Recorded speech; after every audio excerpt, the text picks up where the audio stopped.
Track 4 on the album is The Way.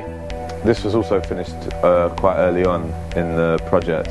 Even before I'd supported Faithless on tour, I'd been in contact with their manager about them doing a song for the album.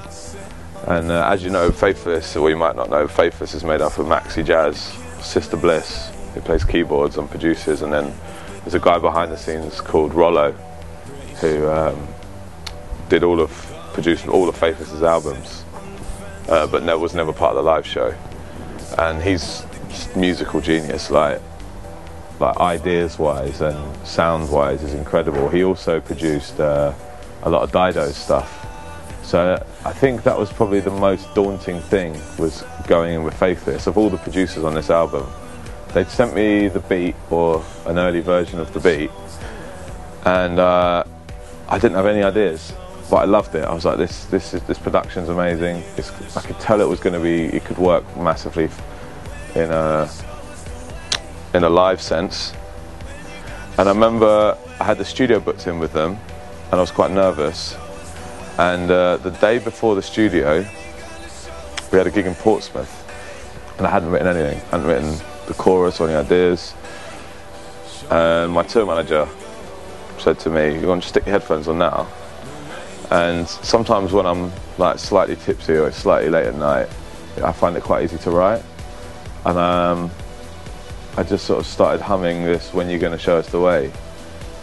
And I suppose it was partly being on an open, empty motorway, and I couldn't wait to get home and go to sleep. And that's where kind of this, "When you're going to show us the way to go home, the way to home," you know. And there was perfect silence in the car and on the motorway, except for, you know, what I had in my headphones. And that's why I had this, you know, "You're praying for the silence." And then I thought, well, how can I make this song relate to my live shows or to festival crowds?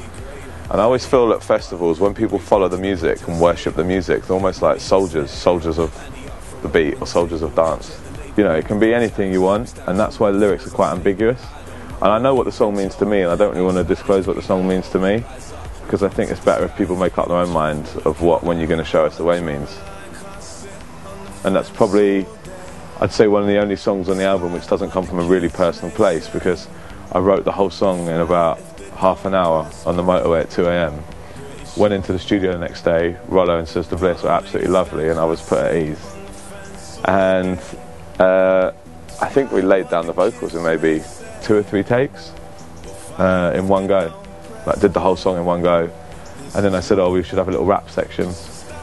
And I think I wrote the rap in maybe 15 minutes. And it's not like the best rap in the world, do you know what I mean? It's not Jay-Z, but I think I was kind of going for that old school kind of soul-to-soul 80s rap vibe. You know, so it's not too complicated, it just kind of does what it says on the tin. When you're gonna show us the way.